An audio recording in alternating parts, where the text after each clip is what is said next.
Hello aspirants. तो जैसे कि मैंने बोला था, हम ज्योग्राफी की क्लास कंटिन्यू करेंगे जो आपके ऑप्शनल में भी हेल्पफुल होगा। आप ये चीज़ खुद चेक कर लेना, मतलब इवन आपको इतना ज़्यादा सोर्सेज इसमें रहेगा कि आपको एक्स्ट्रा सोर्सेज की नीड ही नहीं होगी। करंट आप ऐड कर लेना। करंट ऐड करने के लिए जब ज्योग्राफी एंड यू ऐसी मैगज़ीन आती हैं, बहुत सारी मैगज़ीन्स आती हैं जिससे आप अपडेटेड होंगे। तो अब क्योंकि आपने लैंड एरियाज़, लैंड स्ट्रक्चर्स देखे होंगे, तो फर्स्टली एज अ ह्यूमन आप जनरली जब देखते हैं, तो अगर आपने आंखें खोला सडनली, तो आप क्या देंगे? लैंड फॉर्म्स देखेंगे। कहीं ऊंचा है, कहीं नीचा है, कहीं बिल्डिंग्स बनी हुई हैं, कहीं वाटर सप्लाई हो रहा है ना, ये सारी चीज़ें। तो इसकी जो स्टार्टिंग है वो कहाँ से होती है हमारी? तो स्टार्टिंग हम लैंड एरिया का करेंगे, मतलब हमारी पृथ्वी का जो है वो endogenic genetic and exogenetic forces, अंतर्जात एवं बहिर्जात बल।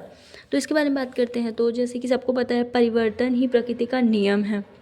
पृथ्वी पर जो कोई भी आपको चीज़ दिख रही है वो स्टेबल नहीं है, वो ऑलवेज जो है चलती रहती है, परिवर्तनशील है, चेंजेज है है ना, उसमें कुछ ना कुछ चेंजेस आप नोटिस करेंगे।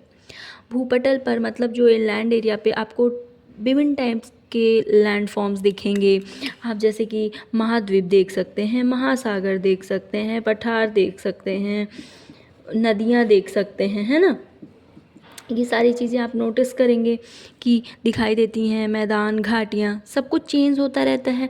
आज जहाँ पे आप हिमालय रेंज देख रहे हैं, हिमालय रेंज जिसकी जो है वो पीक, मतलब हाइट जो है अभी भी बढ़ रही है क्योंकि वो वेस्टेज से बना है। 20 करोड़ ईयर पहले वहाँ पे टेथिस सी था, है ना, समुद्री भाग स्थित था, जो कि और गंगा सिंधु के मैदान के स्थान पर एक विशाल जो है एरिया, दूसरा लैंड एरिया था। ऐसे कई एग्जाम्पल्स पूरे वर्ल्ड में मिल जाते हैं जहाँ पे पहले कुछ और था। जो इंडिया आज हमारा एशिया में काउंट होता है, वो कभी अफ्रीका के पार्ट था। हम वो भी प्रूफ करेंगे कि कैसे कैसे बहुत सारे फॉसिल्स मिले हैं, सोर्सेज मिले हैं, जिससे हम ये कह सकते हैं कि वो उसका पार्ट था। जनरली बताइए, जब जेनेटिक चीज़ें, आपको पता है ना कि हमें एक जनरेशन से दूसरे जनरेशन में जेनेटिक चीज़ें मिलती हैं, तो कहीं ना कहीं उसका चेक होता है, तभी तो सोर्सेज चाहिए ना उसके लिए, प्रूफ करने के लिए। तो वैसे ही हमारे लैंड एरिया का प्रूफ मिल जाता है कि कभी हम अफ्रीका का पार्ट थे, और फॉसिल्स वगैरह जो, या फिर जो भी एनिमल्स या जो भी हैं, उसके सोर्सेज हमें इंडिया में भी मिलते हैं, मतलब कहीं ना कहीं वो कनेक्ट थे एक दूसरे से। जो आज का अफ्रीका है वो कहीं ना कहीं नॉर्थ साउथ यूएसए से कनेक्टेड था। तो ये सारी चीज़ें हम उसकी भी बात करेंगे। तो जो इंडोजेनेटिक और एक्सोजेनेटिक फोर्सेस हैं, डिटेल से वन बाय वन अभी हम इसके बारे में डिस्कस करते हैं इंडोजेनेटिक फोर्सेस के बारे में, जो कि अंतर्जातीय आंतरिक बल होता है। ये बल पृथ्वी के अंदर ही एक्टिव होते हैं, सक्रिय होते हैं, जिस कारण से ये फोर्सेस लगते हैं। इन फोर्सेस के कई सारे रीजंस हैं, जैसे चट्टानों का प्रसरण, मतलब जो रॉक्स हैं उनमें जब एक टेंशन आती है, वो दूर दूर होते हैं, तो उससे लैंड फॉर्म्स बनते हैं। संपीड़न, कंप्रेशन, मतलब वो फोर्स एक दूसरे को पहले अपोजिट डायरेक्शन में करते हैं, फिर सेम डायरेक्शन में करते हैं। टेम्परेचर से बहुत सारी चीज़ें चेंज हो जाती है। दाब, प्रेशर से बहुत सारी चेंजेज। डेंसिटी, आपको बताएंगे कि कैसे कैसे डेंसिटी जो है हमारी एयर की, गैसेस की डेंसिटी हो, या फिर लैंड एरिया की डेंसिटी, है ना। रेडियोधर्मी, रेडियो एक्टिव पदार्थ हैं अंदर, जो कि जो आप जो इसका रीज़न, वोल्केनो इरप्शन, ज्वालामुखी का रीज़न देखते हैं ना, उसमें मेन पार्ट जो होता है वो कहीं ना कहीं रेडियोधर्मी पदार्थों का होता है। वो आपस में एक्टिव होते हैं और वो कहीं ना कहीं इतनी ज़्यादा हीट कर देते हैं कि वो वोल्केनिक इरप्शन में कन्वर्ट कर देता है। अब जो है इंडोजेनेटिक जो फोर्सेस हैं, उनकी एक स्पीड भी होगी। अब कोई भी चीज़ स्पीड सेम तो नहीं होती है। तो जनरली जो हमारे जोग्राफर्स हैं भूगोलवेत्ता, उन्होंने स्पीड के बेस पे 2 पार्ट में इसे भी डिवाइड किया। पहला उन्होंने किया पटल विरूपणी, दूसरा किया उन्होंने आकस्मिक अंतर्जात बल, मतलब डायस्ट्रॉफिक फोर्सेस एंड सडन एर्डोजेनेशियो फोर्सेस, मतलब कहीं ना कहीं आराम से, और ये सडन है, अचानक से, आकस्मिक जो फोर्सेस इफ़ेक्ट करती है। अब फर्स्ट जो है डायस्ट्रॉफिक फोर्सेस क्या होता है? वे सभी हलचलें जिनसे पृथ्वी का जो हमारा अर्थ का ऊपरी एरिया आप देख रहे हैं उसमें आपको डिफरेंस दिखाई दे, चेंजेस दिखाई दे, वो झुके, मुड़े, टूट जाए, या फिर उससे जो भी डिफरेंसेस विषमताएं आप उत्पन्न करती है उसे पटल विरूपण। पटल मतलब समझ में आ रहा है, कोई एरिया है, विरूपणी मतलब चेंजेस, है ना। तो जनरली इसका एक एग्जांपल है, अभी भी एग्जांपल दिखाई देता है कि जो हमारा बाल्टिक सी है उसका जो एक एरिया है ना वो एवरी ईयर जो है प्रति हज़ार, एवरी ईयर 1000 में मतलब प्रति 1000 वर्ष में 1.3 मीटर जो है अपवर्ड हो रहा है, मतलब उठ रहा है, उन्मज्जन हो रहा है, उठ रहा है ना। अब क्योंकि कोई भी अगर फोर्स लगता है तो वो एक डायरेक्शन में नहीं लगेगा कि वो सिर्फ हॉरिजॉन्टल है या फिर वर्टिकल है, वो क्या है दोनों में उस चीज़ का लगेगा फोर्स, है ना। तो दो पार्ट में इसको भी डिवाइड कर दिया गया, एक बोला गया क्षैतिज हॉरिजॉन्टल, दूसरा लंबवत वर्टिकल। क्षैतिज में जो क्षैतिज में आपको इमर्जेंस दिखाई देती है उसमें कौन कौन से फोर्सेस बनते हैं? संपीड़न, तनाव, अपरूपण। अब आप देखिए कोई भी चीज़ ऐसे एक एरिया है, ठीक है, संपीड़न कंप्रेशन, वो कहीं ना कहीं एक दूसरे को, जैसे ये हमारा मार्कर है, ये एक लैंड एरिया है, अब संपीड़न हो रहा है तो क्या कर रहे हैं वो कंप्रेशन, मतलब एक दूसरे के सेम डायरेक्शन में फोर्स करेंगे, फेस टू फेस। तनाव होगा, टेंशन होगी, तनाव मतलब ये दोनों कहीं ना कहीं ऐसे, जैसे ये है और ये तनाव हो रहा है तो ये कहीं ना कहीं दूर जा रहे हैं। इन्होंने भी एक लैंड एरिया बनाया, मतलब वहाँ पे क्या हो गया, डाउनवर्ड हो गया। अपरूपण शेयरिंग में भी ऐसे हो सकता है, ठीक है। लंबवत की बात करते हैं।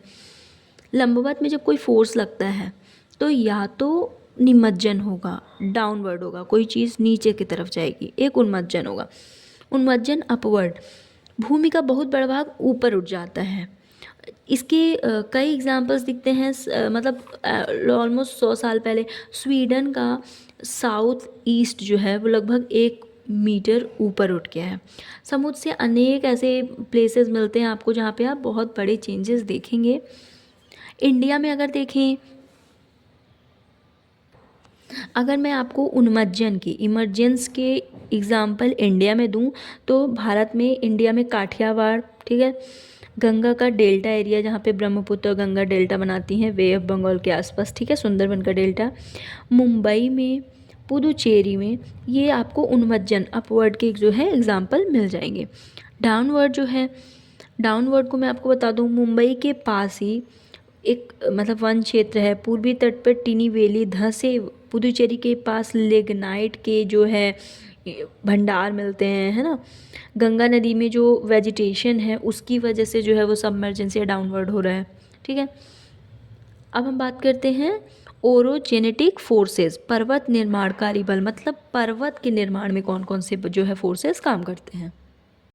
अब जो हम पर्वत निर्माण करी, आपको इंटरेस्ट आएगा कि हमारे जो माउंटेन्स आपको दिखाई देते हैं ना वर्ल्ड में या फिर इंडिया में, आपने Rocky mountain, Himalayan mountain, Indies mountains, है ना, इन सब के बारे में सुना होगा, हमारे नीलगिरी, तो आपको कहीं ना कहीं इंटरेस्ट आता हो। अब सच बताऊँ, अगर आपको ज्योग्राफी पढ़ना है तो आपको ये चीज़ें सोचनी पड़ेगी, इंटरेस्ट लाने के लिए ये चीज़ क्यों बन रही है, तो आपको अलग ही इंटरेस्ट आएगा जानने में। तो अब आपको पता होना चाहिए कि हमारे जो माउंटेन्स बन रहे हैं, माउंटेन्स कहीं ना कहीं वो एक ऐसे शेप में भी दिख जाते हैं। एग्जांपल, आपको जनरली माउंटेन्स ऐसे दिखेंगे, बट आप उनका ये वाला आपको माउंटेन्स ऐसे दिख रहे हैं, पर आप ये भी तो इंटरेस्ट लीजिए कि माउंटेन्स फिर ऐसे मतलब मुड़ क्यों जा रहे हैं, ना। इन सबको देखने में मज़ा आएगा। हम बात करते हैं पर्वत निर्माणकारी बल, ओरोजेनेटिक फोर्सेस के बारे में। ओरो मतलब, क्योंकि ये लैटिन वर्ड है, ग्रीक वर्ड से लिया गया है, तो ओरोस मतलब हो जाता है पर्वत, और जेनेसिस मतलब उत्पत्ति, पर्वतों की उत्पत्ति, उसके बारे में बात करते हैं। ये पर्वत निर्माणकारी बल के लिए हमेशा हॉरिजॉन्टल, क्षैतिज फोर्स से ही वर्क करेंगे, ठीक है। हॉरिजॉन्टल करेंगे तो वो कहीं ना कहीं गड्ढा बनाते हैं, आपने देखा होगा ट्रेंचेस जो बनते हैं ना,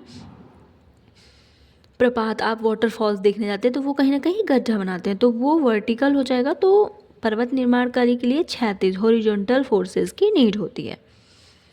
अब ये 2 पार्ट में काम करते हैं, 2 तरीके से कम कर, एक होता है टेंशन वर्क में काम करते हैं, दूसरा कंप्रेशन। टेंशन मतलब तनाव। जब रॉक्स अपोजिट डायरेक्शन में, 2 विपरीत दिशाओं में वर्क करते हैं, क्रियाशील होते हैं, तो उसके इफ़ेक्ट से जो है वो टेंशन क्रिएट होता है। इसी टेंशन से भ्रंश मतलब फॉल्ट, गड्ढा टाइप का, दरार फ्रैक्चर मतलब टूटना, चटकन क्रैक्स मतलब पत्थरों के बीच में आपने क्रैक्स देखे होंगे आप माउंटेन एरिया में अगर थोड़ा बहुत विजिट करने या घूमने जाते हैं।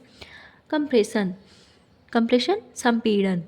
इसमें आप देख रहे हैं कि 2 रॉक्स जो है वो एक दूसरे के फेस टू फेस डायरेक्शन में वर्क कर रहे हैं, आमने सामने काम कर रहे हैं, तो कंप्रेशनल मूवमेंट हो जाएगा। जो इसके एग्जाम्पल हैं, इससे क्या बनेगा, तो फोल्ड्स बनेंगे। जब 2 ऐसे रॉक्स वर्क करेंगे और वो फोर्स करेंगे एक दूसरे के डायरेक्शन में, तो फोल्ड हो जाएंगे, है ना, वलन बन जाएगा। समवलन में भी वो नीचे जा सकता है। अब इसके बाद जो अब वलन हो फोल्ड हो गया। अब हम बात करते हैं फोल्ड्स के बारे में। जैसा कि हम बात कर रहे थे बलन के बारे में, बल के बारे में, मतलब फोल्ड्स के बारे में। तो जो फोल्ड्स है, अब इसमें कुछ पॉइंट लिखने लायक नहीं है, इसमें अंडरस्टैंड करना है कि कैसे चीज़ें बनती हैं।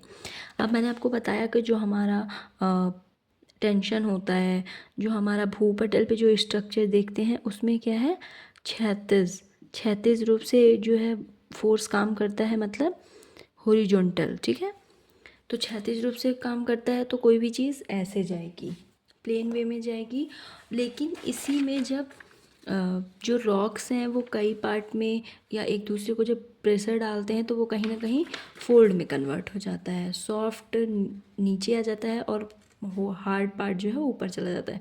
तो ऐसे एक पार्ट बन जाएगा। ये हो गया हमारा बलन फोल्ड, ठीक है। अब इसमें आप एक डिफरेंस देखेंगे कि जो ऊपर का भाग है, ये ऊपर के पार्ट को हम क्या बोलते हैं, अपनति। अप मतलब अप, इंग्लिश का अप मतलब उठा हुआ, तो आप ऐसे एक लिंक कर पाएंगे कि अपनति मतलब उठा हुआ भाग, और नीचे अभिनति मतलब नीचा हुआ भाग। तो अपनति को बोलेंगे एंटीक्लाइन और सिनक्लाइन। आप ऐसे स्ट्रक्चर जो है हमारा जनरली माउंटेन्स वगैरह में देखते होंगे। तो ये हो गया आपको फोर्स हो गया। तो जनरली क्या कहते हैं कि बलन में एक भाग ऊपर जाता है तथा दूसरा भाग नीचे धस जाता है। ऊपर उठे भाग को अपनति एंटीक्लाइन, नीचे हुए धसे हुए भाग को सिनक्लाइन अभिनति कहते हैं। अपनति में झुकाव जो है एक दूसरे के सम्मुख होता है। बलन की जो दोनों भुजाएं अपनति से उच्च भाग तथा अपनति के निम्न भाग से गुजरने वाली जो रेखा होती है उसको एक्सिस बोल देते हैं, ठीक। अब हम इसके टाइप्स पे बात कर लेते हैं। ये फोल्ड्स के कुछ टाइप्स हैं, मतलब बलन के प्रकार। संपीड़न की तीव्रता तथा शैलों की संरचना के अनुसार जो हमारा भूपटल पर जो स्ट्रक्चर है वो फोल्ड बनते हैं। तो ये कई टाइप्स के हो जाते हैं। सम्मति बलन सिमेट्रिकल फोर्स, दोनों भुजा का झुकाव जो है समान है। देखेंगे आप इक्वल, जितना जो हमारा इतना झुकाव इधर झुकाव उतना ही इधर झुकाव है, सेम झुकाव है। बलन की दोनों भुजाओं का झुकाव जो है वो समान हो, अक्षरत लंबवत होती है। असम्मति एसिमेट्रिकल फोर्स, एक भुजा दूसरी भुजा की अपेक्षा कम या अधिक झुकी होती है। देखिए ये कम झुकी है, ये अधिक झुकी हुई है, ठीक है। एकनाथ मोनोनोलिकल, एक धरातल से समकोण दूसरी साधारण झुकी हुई, मतलब एक तो समकोण जा रही है लेकिन साधारण दूसरी जो है वो साधारण झुकी हुई है। एक भुजा धरातल से समकोण बनती है। फिर आता है हमारा समनत, ये समनत का है, ये हल्का सा ही फोल्ड है इसलिए मैंने एग्जांपल।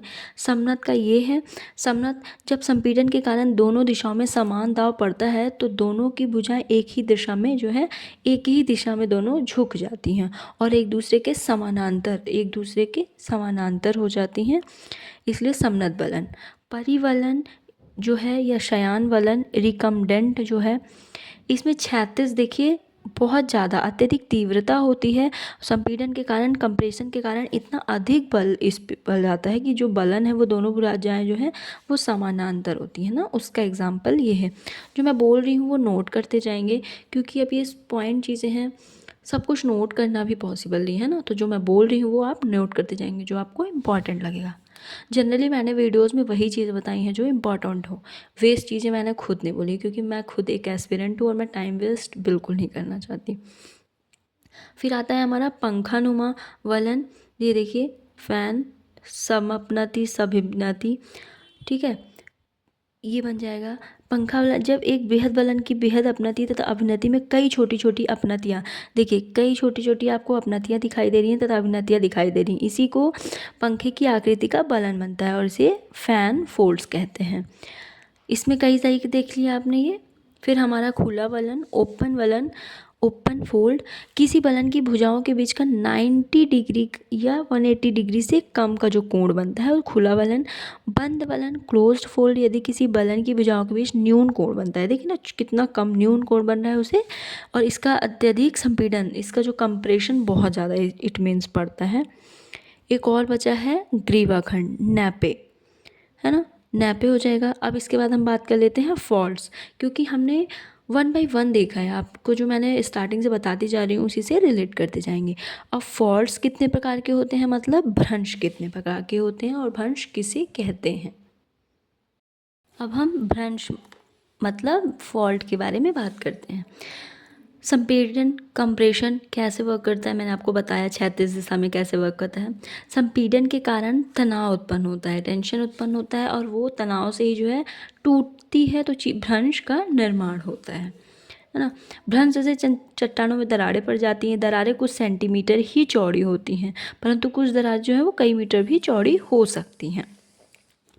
अब जनरली जो भ्रंश से, फॉल्ट से रिलेटेड कुछ वर्ड्स हैं कि कैसे, तो ऊपर उठा भाग है, नीचे धसा भाग है, तो ये एक तल बन गया, ये पदभित्ति बन गई, है ना।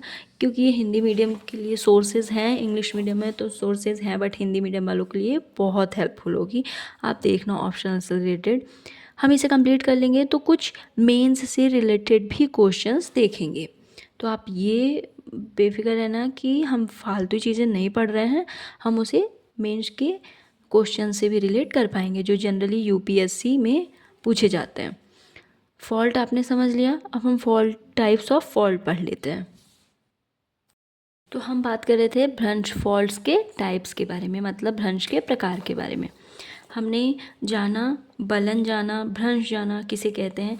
अब प्रकार कैसे कैसे, कोई भी चीज़ एक टाइप से तो नहीं बनती है ना, इवन आप कुछ भी नॉर्मल लाइफ में भी अगर जी रहे हैं तो फॉल्ट्स जो बनते हैं, तो सब फर्स्ट जो है टाइप्स वो है नॉर्मल भ्रंश, मतलब सामान्य भ्रंश।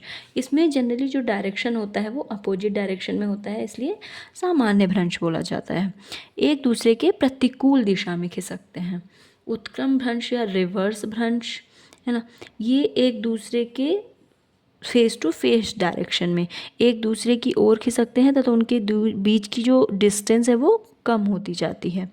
छेप भ्रंश, इसमें क्या होता है, भूखंड एक दूसरे के ऊपर चढ़ जाते हैं, ये देखिए ये दोनों एक दूसरे के ऊपर चढ़ गए हैं। सोपाने भ्रंश मतलब स्टेप फॉल्ट, किसी भूभाग में कई समानांतर भ्रंश इस प्रकार बन जाए कि भूभाग कई पतली पट्टियों में टूट जाए और उनकी ढाल जो है सीढ़ियों जैसी वो दिखने लगती है, जैसे ये देखिए स्टेप सीढ़ियाँ दिख रही है ना। फिफ्थ जो होता है वो लेटरल होता है।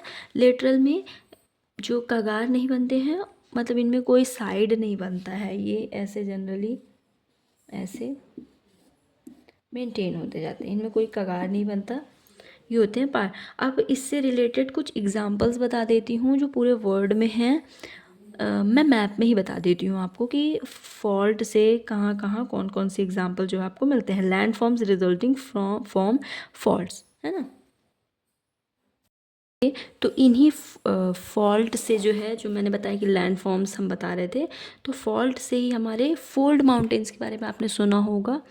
फोल्ड माउंटेन, है ना, उठा हुआ भाग। अब इसमें फोल्ड माउंटेन कैसे बनता है, ये दरारें भूगर्भ में काम कर रही तनाव की शक्तियों को लंबवत दिशा में कार्य करने से पड़ती हैं। इन शक्तियों के कारण जो है एक भाग जो है वो ऊपर उठ जाता है तथा उसके आसपास का जो एरिया है वो नीचा झुक जाता है। ऊपर उठा भाग जो है भ्रंश पर्वत मतलब ब्लॉक माउंटेन या ब्लॉक माउंटेन जो है वो बनाता है। कुछ एग्जांपल्स हैं ब्लॉक माउंटेन्स के पूरे वर्ल्ड में, सॉरी यहाँ पे ब्लॉक माउंटेन, है ना, भ्रंश पर्वत। देखिए यूएसए में रॉकी, साउथ यूएसए में एंडीज, एटलस अफ्रीका में, फ्रांस में वॉसजेस, जर्मनी में ब्लैक फॉरेस्ट, यूराल यूरोप में, यूरेशिया माना जाता है, यूएस इसका रशिया का भी। सॉल्ट रेंज पाकिस्तान, इंडिया में हमारे विंध्याचल और सतपुड़ा जो है वो ब्लॉक माउंटेन्स का ही एग्जाम्पल है, इसको नोट कर लेंगे।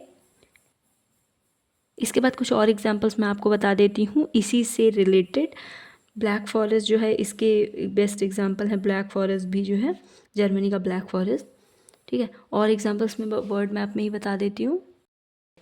ये हैं कुछ दो दरारों के बीच भूभाग के जो नीचे धंस जाने से रिफ्ट वैली, मतलब जो दो मैंने बताया ना कि उठा हुआ जो भाग था वो जनरली जो है माउंटेन्स बन गए थे ब्लॉक माउंटेन्स, उनका एग्जांपल दे दिया। अब जो नीचे धंसा भाग है जो वो फॉल्ट बन गया, भ्रंश, उसका भी कुछ एग्जांपल होगा। तो वर्ड मैप में बता दूं, सबसे बड़ा मतलब जो है यूरोप में राइन नदी की घाटी जो है वो भ्रंश घाटी का बेस्ट एग्जांपल है। और दूसरी तरफ जो है वर्ल्ड की सबसे बड़ी जो भ्रंश घाटी जो है वो है ग्रेट अफ्रीकन रिफ्ट वैली, है ना, वो मैप में यहाँ पे है। इंडिया में एग्जांपल मिलता है जो हमारी नर्मदा रिवर है, नर्मदा नदी भी भ्रंश घाटी में ही बहती है। इसके उत्तर में विंध्याचल पर्वत है तथा दक्षिण में सतपुड़ा पर्वत भ्रंश के एग्जाम्पल बनाती है। दामोदर नदी भी जो है हमारी वो भ्रंश का ही एग्जाम्पल है। अभी तक हमने इंडोजेनेटिक फोर्सेस के बारे में बात किया, अब हम एक्सोजेनेटिक बारे में बात कर लेते हैं। अब जो हमारा एक्सोजेनेटिक फोर्सेस है वो जनरली वेदरिंग करता है ना, वेदरिंग मैकेनिकली, फिजिकली, केमिकली। तो हम इसके बारे में जो है वो नेक्स्ट क्लास में बात करते हैं। For today thank you so much, please subscribe, please support and share my videos. Okay, thank you so much.